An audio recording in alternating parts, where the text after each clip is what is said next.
Hello, my dear friends. Today we are here at Kat's Home and Life, and we're talking about how to really make your life simpler. When you're cleaning, when you're planning, when you're doing anything, a thing to remember is that it's easier to make A's than it is to make C's. And I'll tell you what I mean by that.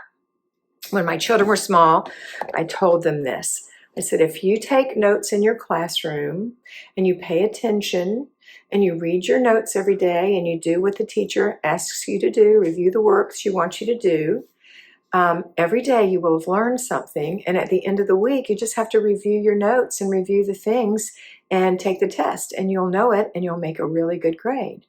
If you don't take good notes and you don't pay attention in class and you don't review the work and you just mess around and you don't at home that night go over anything, and then it's Thursday night and your test is Friday and you borrowed your friend's notes because she takes better notes than you and hers don't make sense to you and yours aren't good, and you have to go and look at everything and you take a long time going through all that stuff and you're cramming it in, and then the next day you take a test, you might make a good grade, you might not, but you haven't really learned the work.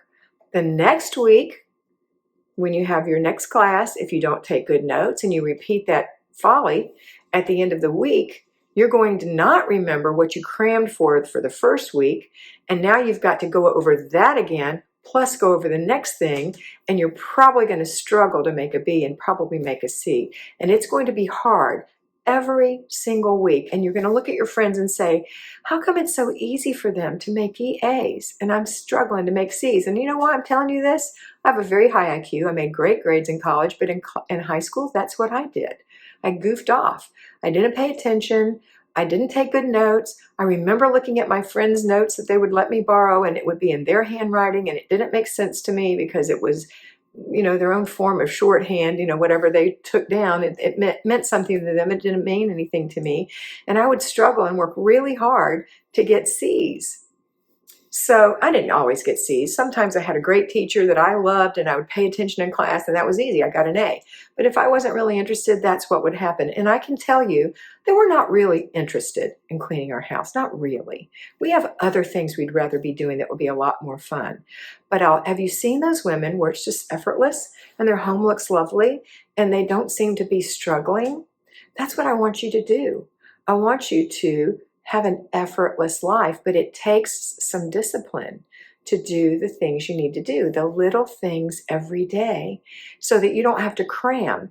When you cram, you'll do what I used to do. Come home from working all week long, 40 hours or more, with 2 kids and a husband, and clean on my hands and knees for 6 hours, exhausted and angry. Because on Wednesday I was thinking, ooh, it's hump day. And on Friday I was thinking, yay, it's TGIF. I'm going to have such a great weekend. We'll be in the pool. We'll listen to music. We'll have a barbecue. No, I was cleaning. And then because I was a perfectionist, I had to go mow my yard at a certain angle because I wanted it a certain way. And I yelled at my kids. You kids, how could you tear up this house like this? Get in your rooms. And the children were overwhelmed and it just wasn't fun. Now Sunday was fun because I worked really hard on Saturday, but by Monday it started falling apart again because I didn't know that making E's was easier than making C's. A's is easier than making C's. It would have been easier for me to do what I call a clutter stop 3 times a day. A clutter stop means that anything that's left out gets picked up. So pick it up, don't pass it up, and you do it 3 times a day. If you're an at-home homemaker, you do it in the morning, you do it at lunchtime, and you do it before the children go to bed. If there are no children, before you go to bed, before you're too tired, or after dinner. If you are working, you do it before you leave in the morning, you do it when you come home from work and before the children go to bed, or early in the evening before you go to bed. A clutter stop, it means that you're stopping clutter from happening by picking up the stuff that's laying around, the Kleenex, the water bottle, the pens, the dog's leash. I mean, it's anything, and it just adds up, and then before you know it, if you don't declutter it, it's not really decluttering. If you don't pick it up and put it away, you're going to have clutter and you are going to have to declutter. Because when you declutter, you take all the paper and trash out. That's one part of decluttering. The second part is making decisions about what's left. Do I need this, love this, want this, use this, and do I have room for it? The key question. Or do I need to give it away or throw it away? Now, we already talked about throw away, but some people are reluctant to throw away their trash. They'd rather store it in their house. Do you know how much your house costs a square foot? Look it up on Zillow. See what your house is worth. Divide it by the number of square feet. That's the square footage cost of your home. And you're storing stuff that's trash, or you're never going to use, or you used to use once, but somehow you just can't let go of it. Listen, nobody wants your stuff. Nobody wants your stuff. When you die, no one's going to want your stuff. And when you're alive and you try to give it to somebody, like your kids who don't want it, now they might want it, but most kids don't want it. Don't, because you enjoyed it, you used it up, don't worry about it. Let it go to some stranger who will enjoy it. Give it to the Goodwill. Anyway, bottom line is, clutter stops 3 times a day. I call them victory laps because they're going to keep you in a victory state where you're saying, yes, I know where this goes. Yes, I'm going to put this in the garbage. And you have control with your children to say, honey, come here. Remember this afternoon when we picked up your toys after lunch? Well, now we have toys again, so let's put them away. I'll help you if they're small. And by small, I mean 3, 2. If they're big enough to put it up themselves. 4, 5, 6, 7, 18, 21, okay? They can put their stuff away. So that's the first part of having a really easier way of doing things, making A's in your home. The second is that we don't do that 6 hours of deep cleaning. I had a white slippery tile floor in my dining room and my kitchen in that particular house. And I would get on my hands and knees and wash it, and then I would dry it because I didn't want anybody to fall down on it. And there are so many easier ways to do that. You know, you have to have the right tools, and you don't have to have fancy tools, just the right tools. And you don't have to have, and another tool is your headset. If your mindset, rather, is perfectionism, then you will never, ever be happy. You've got to let go of perfectionism. Nothing is perfect. Nothing is perfect. When you look at trees and bushes, you'll see a leaf that looks a little weird, or a bud that looks a little weird, or a branch that looks a little weird, or a bird that sings a little weird. You know, there's not perfection anywhere in this world. And you've got to let go of that. Because when you strive for perfection, you're going to disappoint yourself, and you're going to work really hard.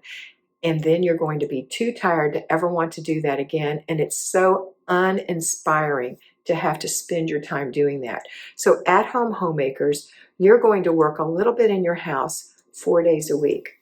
You're going to do 15 minutes in a section of your home, just 15 minutes. So this week we happen to be working in the bedroom. So you're going to work for 15 minutes in your bedroom 4 times, 4 days. If you're a payroll homemaker, you're going to take those 4 sections, add them together, work for 1 hour Saturday morning, just 1 hour. And we're going to do a quickie clean, payroll homemakers, on Saturday. Our at-home homemakers are going to do that 1 day of the week too. It's going to take about an hour to do a quickie clean, where you take 5 rooms and you work for 2 minutes in each room doing a thing like dusting, cleaning the glass, vacuuming, mopping. Where else do? We dust, taking out the little garbage cans and putting new liners in them. You know, those little things make such a big difference. Stripping your sheets and putting your sheets in the wash, drying them, and then let that air, and then put them back on your bed. These things are going to make a big difference to you. So I want you to do little bits every day, especially what I call rituals. Now, if you want to know more about this, you can come to my Patreon channel. It's called A Better Life with Kat. The link is below, and you can come there. It's a paid channel, but I have a daily list for you. Every day there's a video for you, Monday through Friday, every day of the week. If you're payroll, I talk about what you're going to do on Saturday, and I talk about what you're going to do throughout the week. But every Monday, Tuesday, Wednesday, Thursday, and Friday, I'll be talking to you. So I'm going to give you a little warning. Don't sign up through your app on your Apple phone. Go to the .com. You can do it on another phone, but on the Apple phone, Apple will charge you more money. Okay, so go to .com on if you want to use your Apple phone, go to patreon.com/abetterlifewithkat. Otherwise, if you have a Verizon phone or whatever other kind of phone, then you can go on that Android and you can use the app there, but don't use the Patreon app on Apple for signing up. Okay? All right, that's it for today. I hope you have a wonderful day. I hope you enjoy being a homemaker, whether you're a payroll homemaker or not. And I hope you always remember to be beautiful because you are beautiful.